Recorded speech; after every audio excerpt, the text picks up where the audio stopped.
Comment déterminer la nature d'une transformation dans le plan à partir de sa définition analytique?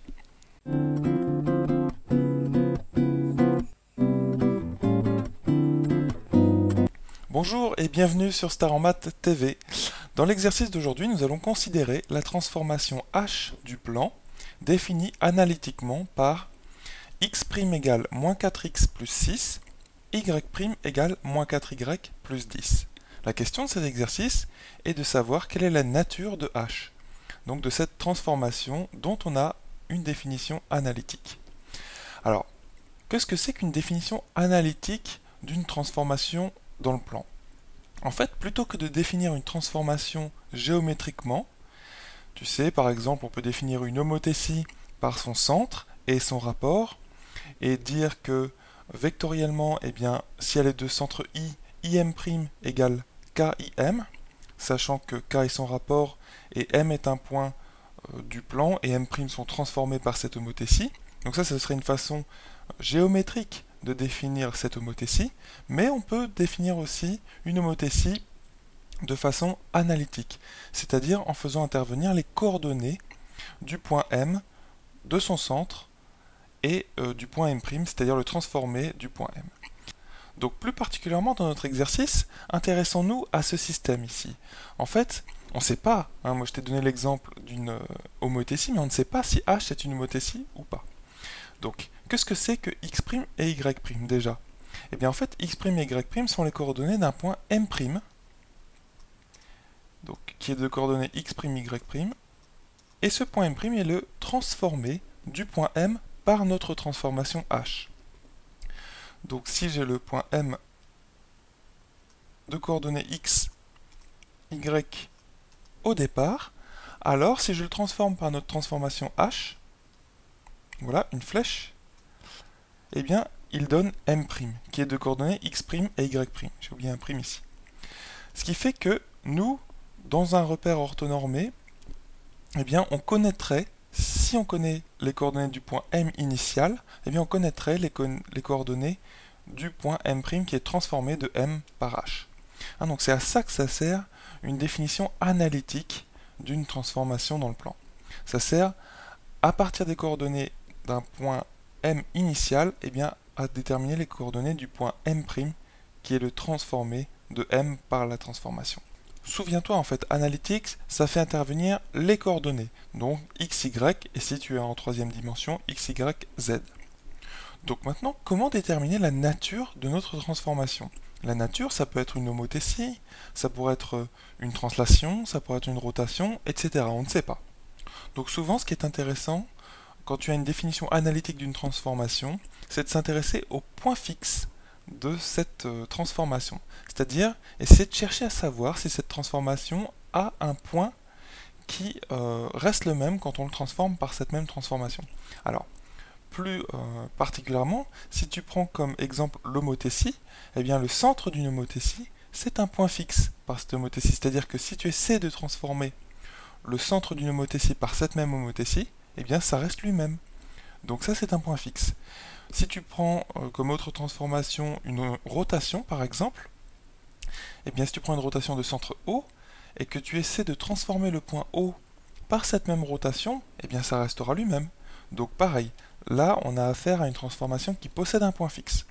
Donc c'est toujours une bonne direction à prendre quand tu as une définition analytique, c'est de chercher à savoir, premièrement, s'il y a un point fixe. Alors comment on va faire?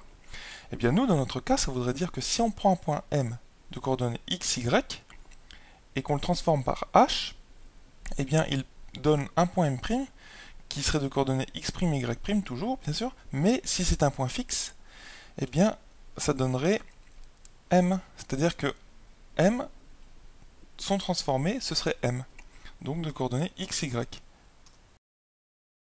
Et donc analytiquement, comment ça se traduit? Ça veut dire que x' égale x, que y' égale x. Donc en fait, on aurait ici, je vais l'écrire ici, donc premièrement, on recherche d'un point fixe. Je mets un point d'interrogation parce qu'on ne sait pas si cette transformation en a un ou pas. Donc ce qu'on fait pour le chercher, c'est, on fait comme je te le disais, x' égale x et y' égale y. Donc on obtient x, puisque x' égale x, donc je remplace x' par x ici, égale moins 4x plus 6. D'accord? De la même façon, je remplace y' par y. Y est donc égal à moins 4y plus 10. Voilà. Donc ici, ce qu'on obtient, c'est deux équations, et chaque équation ne comporte qu'une inconnue. Donc c'est un système d'équations très très simple. Alors pour le résoudre ici, je mets tous les x ensemble, donc je fais x plus 4x. Donc ce qu'on obtient, c'est x plus 4x, donc je vais le noter ici, x plus 4x égale 6. Et pour la deuxième équation, y plus 4y, à savoir égale 10. Voilà, donc là c'était pour détailler. Bien sûr, x plus 4x, c'est 5x, égale 6. Et y plus 4y, c'est 5y, égale 10. Voilà. Ce qu'on obtient, donc, on obtient que x, en divisant à gauche et à droite par 5, égale 6 cinquièmes. Et ici, de la même façon, en divisant à gauche et à droite par 5, on obtient y égale 10 sur 5, mais 10 sur 5, c'est 2. 6 sur 5, ça ne se simplifie pas vraiment, donc on le laisse comme ça. Donc là, ce qu'on obtient, c'est x égale 6 cinquièmes et y égale 2.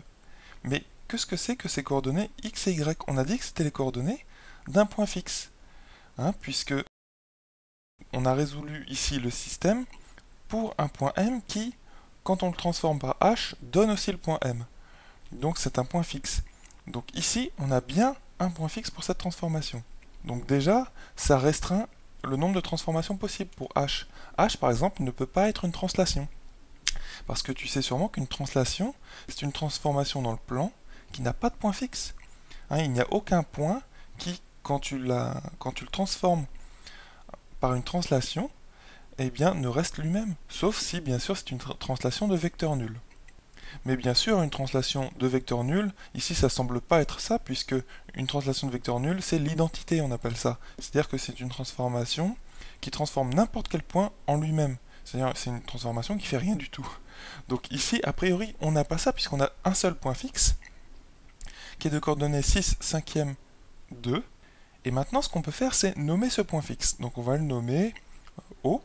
Donc O est de coordonnées 6 cinquièmes 2. D'accord? Et ce qu'on peut faire d'intéressant maintenant, c'est essayer de comparer les vecteurs OM'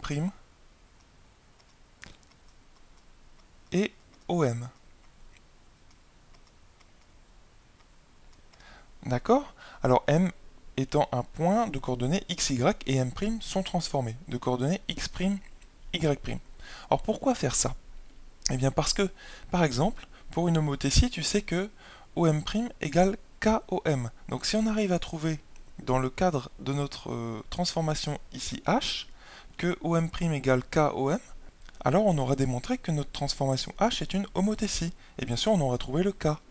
Donc ce qu'on peut essayer de faire, c'est ça, démontrer que c'est une homothétie en comparant les vecteurs OM' et OM.